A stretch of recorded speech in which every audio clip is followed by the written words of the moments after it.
भला एक छोटा सा खरगोश इतने बड़े शेर को मार सकता है? क्या यह सच है? हाँ, यदि आपके पास बुद्धि है तो आप बड़े से बड़े शत्रु को भी हरा सकते हैं। काशीपुर का एक जंगल अपने आप में इसलिए प्रसिद्ध हो गया था क्योंकि वहाँ पर एक बहुत ही खूनी शेर रहता था। वह आते जाते मुसाफिरों को मारकर खा जाता। जैसे जैसे लोगों को पता चलता गया कि इस जंगल में नरभक्षी शेर रहता है, तो उन्होंने वहाँ से आना जाना बंद कर दिया। अब शेर को मानव जाति का मांस तो खाने के लिए मिलता ही नहीं था, तो उसने अपने ही जंगल के जानवरों को खाना शुरू कर दिया। जंगली जानवर बेचारे अपने जीवन के बारे में कुछ नहीं जानते थे कि यह जीवन कब समाप्त हो जाएगा, कब वह खूनी शेर आकर उनके जीवन को मृत्यु में बदल देगा। खूनी शेर के इन अत्याचारों से तंग आकर जंगली जानवरों ने मिलकर अपनी एक सभा बुलाई, जिसमें हाथी से लेकर खरगोश तक छोटे बड़े सब जानवरों ने भाग लिया। इस सभा का प्रधान भी एक हाथी ही को ही बनाया गया। देखने में तो यह हाथी अकेला ही 4 शेरों के बराबर था, मगर शेर के सामने जाते हुए उसे भी डर लगता था। ऐसा क्यों था? यह बात किसी की समझ में नहीं आ रही थी। सब छोटे मोटे जानवर बैठे उस देवकाय हाथी की ओर देखकर हैरान हो रहे थे, जो शेर के सामने खड़ा काला देव नजर आता। यह सब दिल की बात थी। दिल का शेर शेर का ही होता है। पास बैठे खरगोश ने अपनी दुम हिलाते हुए सोचा। तभी मंच पर बैठे हाथी ने अपने भाइयों को संबोधित करते हुए कहना शुरू किया। देखो भाइयों, इस समय हम सब जीवन और मृत्यु के बीच लटक रहे हैं। न जाने कौन से पल वह खूनी शेर आकर हमारे जीवन को मौत में बदल डाले। हमारी जिंदगी अब हमारे बस में नहीं रही, न ही इसका कोई भरोसा रहा। ऐसे समय में हम सबको सोचना होगा कि हम इस जीवन का क्या करें। हमें यह विश्वास कैसे हो कि हम कब तक जीवित रहेंगे। सारे जानवर बेचारे चुपचाप बैठे सोच रहे थे कि हम उस खूनी शेर के पंजे से कैसे बच सकते हैं। किसी की कुछ भी समझ में नहीं आ रहा था। सबके सब शेर के नाम से ही कांपते थे। किसकी मजाल थी जो उस शेर के सामने जाकर बोल सकता। इसी बीच एक मोर उड़कर मंच पर पहुंचा और अपने पंख हिलाकर सिर को झुकाकर सभापति हाथी को नमस्कार करके अपनी सुरीली आवाज में बोला। मेरे भाई बंधुओं तथा सभापति महोदय, मैं समझता हूँ कि हम इस समय बहुत बड़े संकट में फंसे हुए हैं। इस संकट से हम एकदम से तो नहीं निकल सकते, परंतु फिर भी हम अपनी आयु के बारे में तो जान ही सकते हैं। वह कैसे?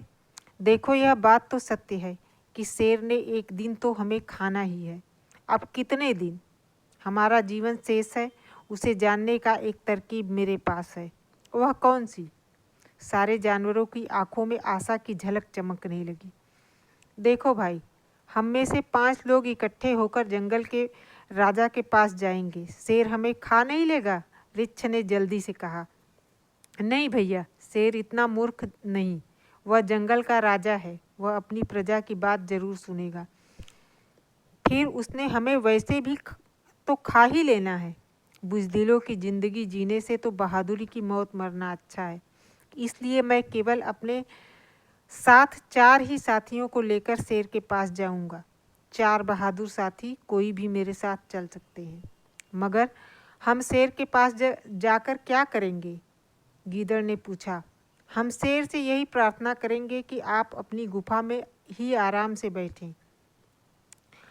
आपके भोजन के लिए हम में से एक जानवर हर रोज आपके पास आ जाया करेगा। इस प्रकार आपको भोजन मिलता रहेगा और हमें भी अपनी मौत का दिन याद रहेगा।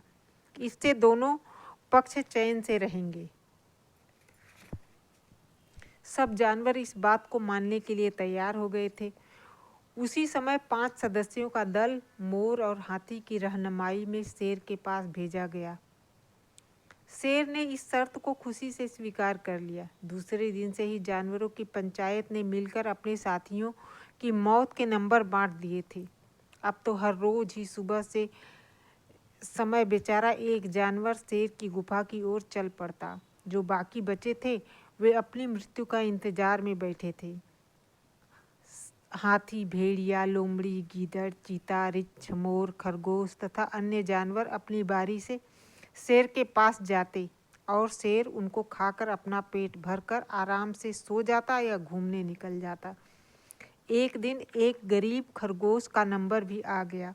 लोगों को यह देखकर बड़ा आश्चर्य हो रहा था कि यह खरगोश जरा भी चिंतित नहीं, न ही उसके चेहरे पर उदासी नजर आ रही थी।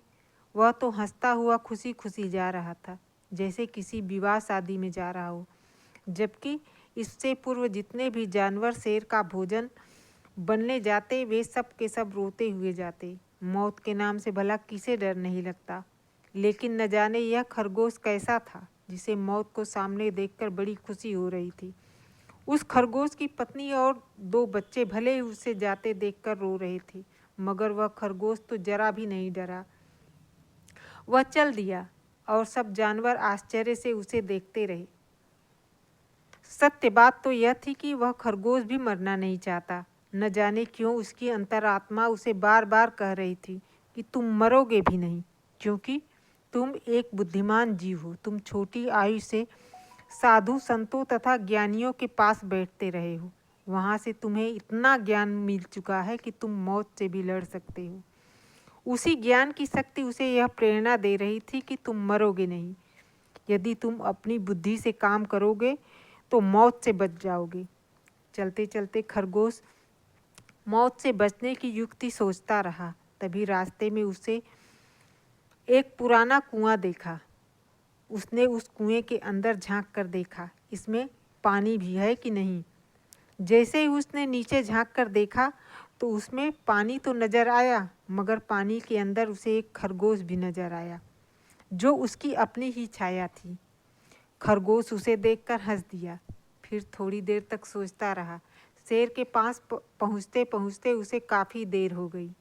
शेर, जो पहले से भूखा बैठा था, खरगोश को देखते ही क्रोध से भड़क उठा और दहाड़ते हुए बोला, अरे ओ खरगोश के बच्चे, एक तो तू पहले ही पिद्दा सा है, तेरे को खाने से मेरा पेट भी नहीं भरेगा।